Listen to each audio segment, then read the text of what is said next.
All right, so let's talk about sales. We're going to talk about the three pillars of effective sales processes. You've identified your market, now it's time to sell. How do you do that?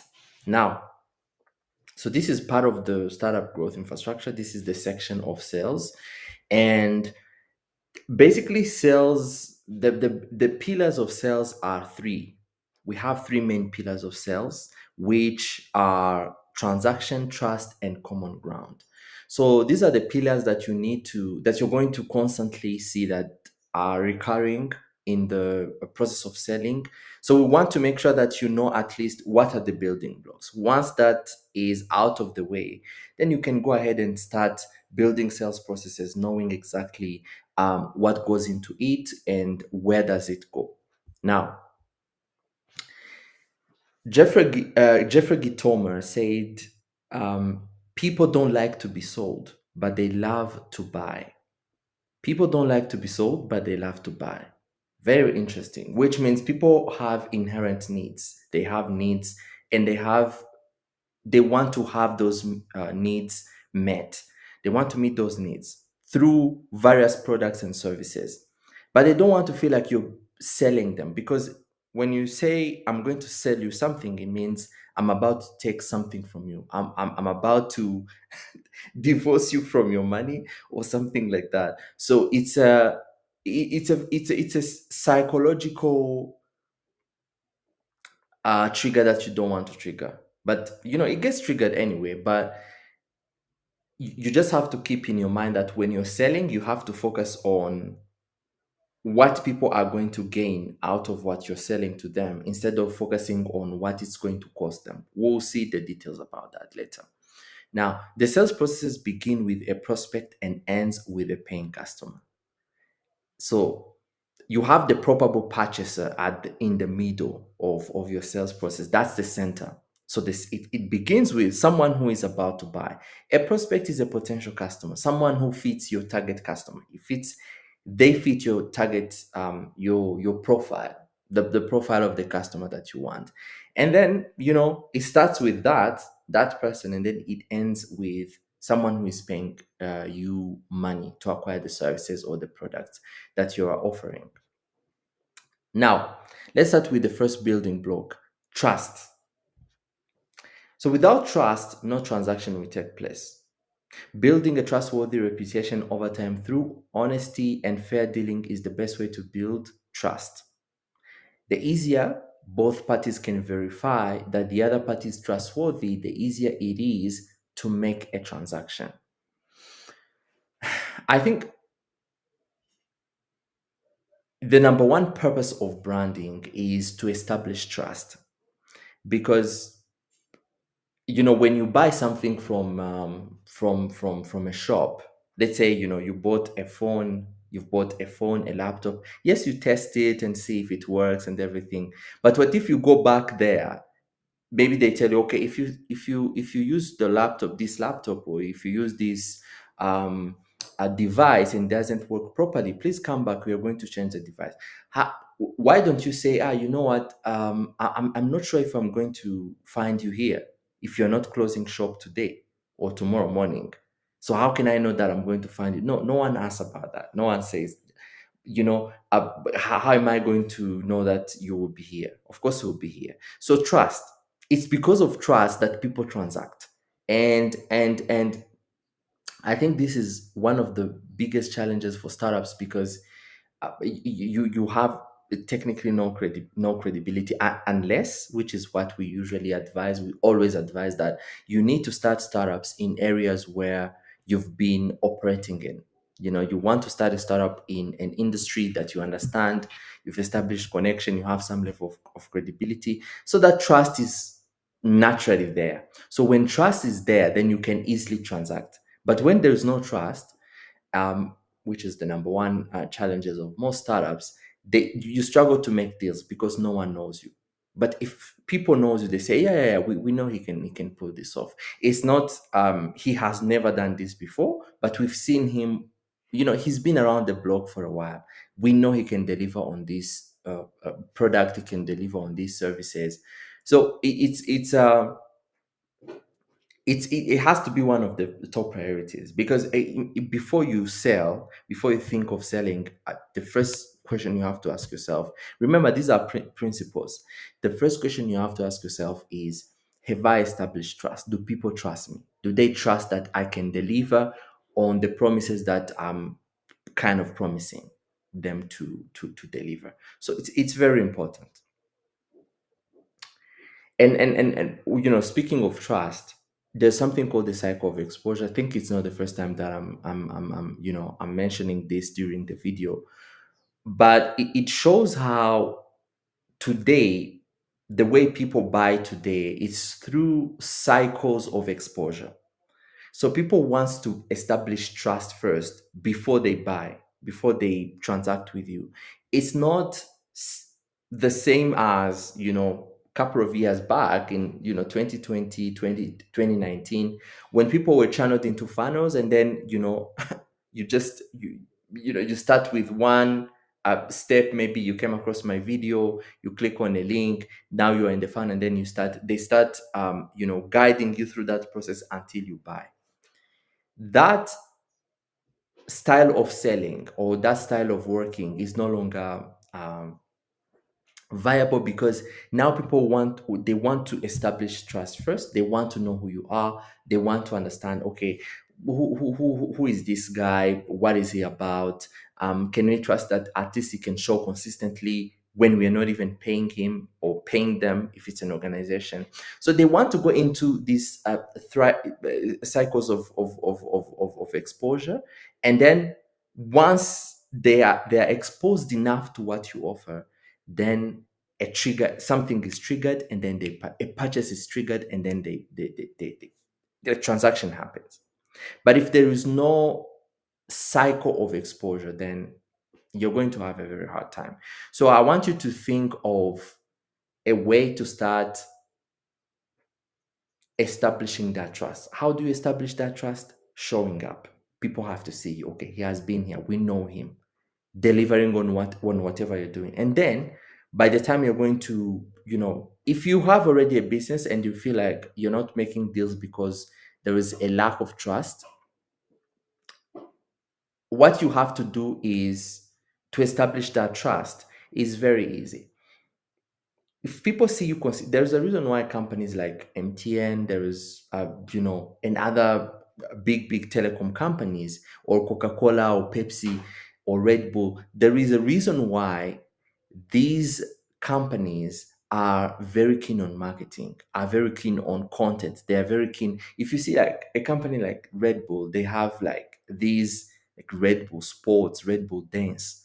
Why? Because they want people to see Red Bull everywhere. Whatever you see everywhere, you trust it. If you see a company everywhere you go, you will trust them. So it's not a waste of money. Some people might think, oh, like, why are Red Bull advertising like crazy? They have already a solid customer base. They are fine. Why they are advertising like a startup? Because they know something that very few people know. They very well know that for customers to trust you, they need to see you everywhere. Now, this brings us to 5 levels of awareness. Now, why are we studying the levels of awareness? It's because if you want to sell a product to a customer and you're not aware of their level of awareness, because there are customers who are at level 1 where they are unaware of the problem, unaware of the solution. These guys need a specific type of marketing. If you're marketing to these people, just know that you need to put storytelling, content, free resource out there so that they consume it. And then they'll be like, oh, I have the problem. That problem they're talking about, I actually have it.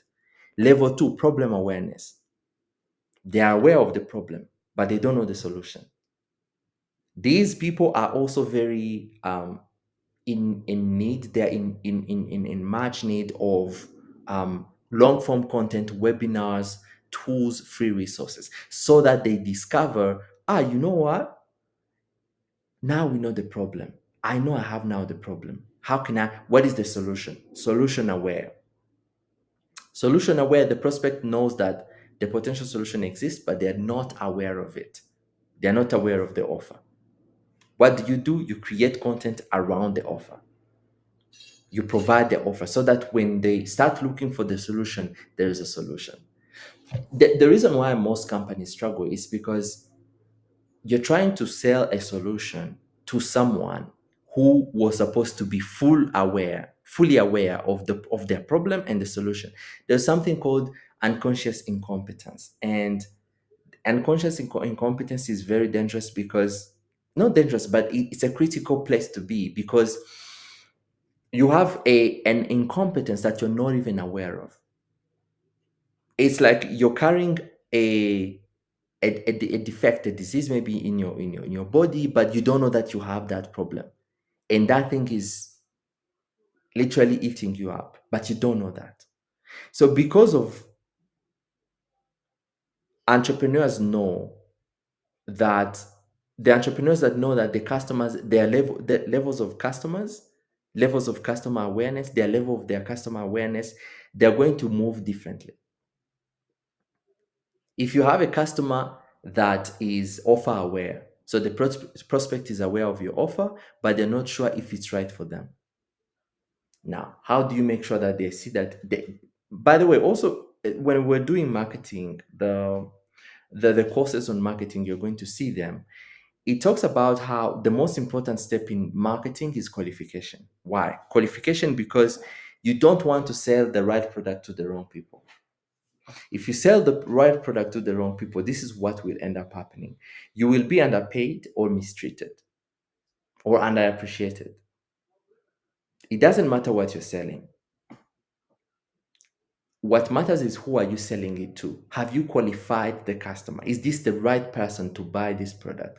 Once that is in the mind, then you can say, okay, you know what? Actually, let me go ahead and track their levels of awareness. Depending on how you want, how fast or how soon do you want your business to succeed, you can choose to say, okay, you know what? I'm going to start with the target market that is fully aware. The prospect is convinced that your offer is a good solution to their need or desire. They just need to know the price and terms so they can decide whether or not to purchase. But again, I might caution you here, by the way. You're not going to find always customers who are fully aware. They're very rare. Unless you've warmed them, that's why it's called warm, to warm the leads. Unless you've warmed them and they know somehow, you have so many avenues in which they can get to understand what you do. But if that's not the case, then you will need to start from the bottom of the ladder, or almost at the bottom of the ladder, maybe problem aware. Most customers are at problem aware. Then you walk them through the ladder upward, and then have them become fully aware of the solution and the problem. So those are the five levels of awareness. So don't attempt to sell something to someone who is not aware. Before selling anything, ask yourself, okay, where are these people on this scale, on the ladder of the levels of awareness? Where are they? Are they level one, level two, level three, level four, level five? Then let that dictates the behavior that you use. The reason why I love this content is because it's providing to us for the first time a framework to build a business, systematically build a business, systematically build a marketing process, a sales process that is not based on guesswork or just winging it. So that's why it's very important. Now, question about trust. How much do your potential customer trust you right now? What can you do to demonstrate that you are trustworthy? How can you verify your customers can keep their promises to you before you sell to them? See, qualifying customers. Because I know the customer is the center of everything that we do, which is why we also need to qualify them. Because if you're going to make something the center of what you do, you need to make sure that you have the right center. Because if you have the wrong center, then it's going to be a challenge. So how much do your potential customers trust you right now? And how can you increase it and demonstrate it? We said it just to show up. I think the key to trust is showing up. Just show up. If you're watching this and you've been a teacher or you've been in a corporate environment, you know that guy who always shows up. You know, you have an event, he's there on time. Work time, he's there on time. Meetings, he's already on time. So if you can manage to show up all the time, provide the resources so that when people if people when people need to know like what you're doing, you know, anything about the business, your business information, your testimonials, the resources, they're already there on the internet. Then it's very easy to build trust with you, because most of the time people can't build trust with companies cannot establish trust between them and the company because they're nowhere to be found. Because the first thing that these days when someone asks, okay, so how about this business? Do you know this business? And they're like, okay, can you show me? Do you have an Instagram page? And they're like, no, we don't have an Instagram page. So you don't want to be in a situation where you know you are losing clients because you're nowhere to be found. But if someone asks you today, okay, so what is MTN? What is Red Bull? What is Pepsi? What is Coca-Cola? It's very easy. Beverage company, energy company, energy drink company, you know, stuff like that. Because we know these guys, they have been around for a while. So keep that in mind, please. Number two is common ground. Common ground is a state of overlapping interest between two or more parties. It's far easier to reach common ground if you understand the needs of your probable purchaser. Aligning interest is critical to reach common ground and consequently a transaction. Sales isn't about convincing someone to buy what they don't want or need. Negotiation is a process of exploring different paths to reach common ground. The more paths you explore, the more likely you will find interest that overlaps. So apart from establishing trust, when you establish trust and then people start coming to you, they say, hey man, like we do something together? And you're like, okay, so we can do something together. What do you have in mind? This is what I have in mind. And then they help you. And then you find common ground. You find a framework of overlapping interests. So where someone walks away with something that they believe they have gotten a good portion of the deal. So that's the second part of common ground. And how do you reach common ground? Through negotiation. Negotiation. And this is where communication comes in. I think I'm going to do yeah, no, we have some communication in yeah, during the on the section of there's a section on the startup growth infrastructure where we basically teach like personal development for entrepreneurs, and then in that there is communication. So communication is where you pitch, where you produce, you publish the contents that you that for for your business, but also um materials for your business. So negotiation. So the center of negotiation is communication. Can you communicate properly with people and listen to them and give them what they want? Remember, they want to buy. If their negotiation is because they want to buy, or if their negotiation is because they're interested, they might not buy now, but they're definitely interested in what you offer. So you want to make sure that everything that you're doing is around finding the common ground with your customer. Okay, so find the common ground with your customer and then start. You've established trust already. If you've reached common ground, then it's a sign that there is progress in whatever that you're doing. So a compromise is the art of dividing a cake in such a way that everyone believes he has the biggest piece. That's the heart of negotiation.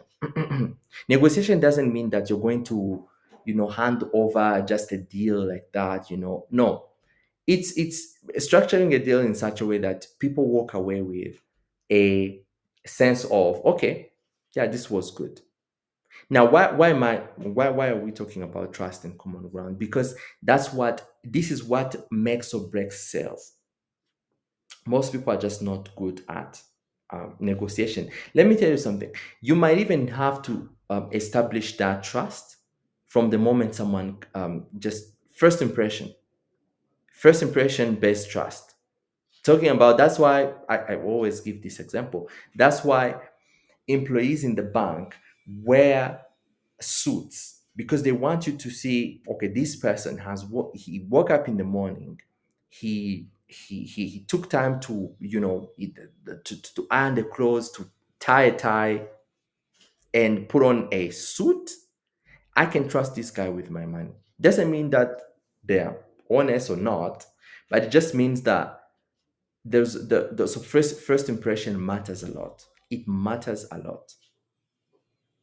So you want to be in a situation where you're like, okay, look,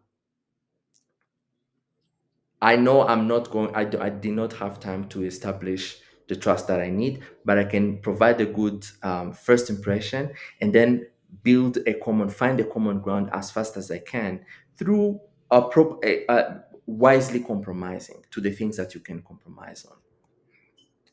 So questions about common ground: how much common ground do you have with the party you're negotiating with? What do they want, and how can you help them? What potential options could you explore? Okay? So that's common ground. Now, transaction. A transaction is an exchange of value between two or more parties. Sales are the only point where resources flow into the business. So transactions are critical. You can only transact with things that are economically valuable. So we will see the nine economic values, but we have seen them: efficiency, speed, easiness, aesthetics, and so forth. So the goal is to make the first profitable transaction as quickly as possible, because that's when you transition from a project to a business. Okay, so transaction is when the deal happens. Okay, simply that. You just have to know that for the deal to happen, you need trust, and you need common ground. Then a transaction can happen. Okay. Questions about transaction: how many transactions are you going to complete each day? Are you offering anything that's not economically valuable? You can only transact with things that are economically valuable. So the nine economic values, we mentioned them when we were talking about value creation. So those are efficiency, speed, reliability, ease of use, flexibility, status, aesthetic appeal, emotion, and cost. So for transaction to happen, people have to buy one of these. People don't buy products, they buy benefits. Is it something that is allowing me to move fast, to be more efficient, to be more reliable? Is it easy to use? Is it flexible? Aesthetic appeal, emotion, cost. Okay. How am I going to make, how is this product making me feel emotionally? What is the cost of the product? How does this product make other people perceive me? That's status. Aesthetic appeal, emotion, cost. How much is it going to cost me? Okay. If you're providing a product that is not helping people in any of these areas, no wonder why you're not selling. No wonder why you're not selling. You're not selling because people can't see, okay, maybe it's hard to use. Is it reliable? Not really. Speed? No. Efficiency? Yes, but somehow. Status? No. Aesthetic appeal? No. Emotion? No. Cost? No. So it means you have to find a balance between these things. Okay. The cost might be high, but again, the efficiency is high. It's very reliable. It's easy to use. It's flexible. Okay. It increases the status, the way other people perceive them. The aesthetic appeal is there, and then the emotion. How does it fit? How does it make me feel? Okay. So you want to be in a spot where the best spot you can be as a business is having, at least out of these nine economic values, you have at least seven or six, minimum five to have a thriving business. We've seen how to evaluate a business in the economy in the value creation playlist. You can go back and watch it. But this is what you have in these are the building pillars. These are the core pillars of a a sales process that you need to know. This is where you start. When you think of selling, you start with, okay, how do I establish trust first? Okay, you establish trust through showing up. Common ground, how do you establish common ground? By negotiation. Transaction, make sure that you have these nine economic values on lock, at least six of them to be on the safe side. All right. So hope this was helpful. Please share this with anyone who you believe can benefit from it, and then like, subscribe, and do all that amazing stuff. And I'll see you guys in the next one.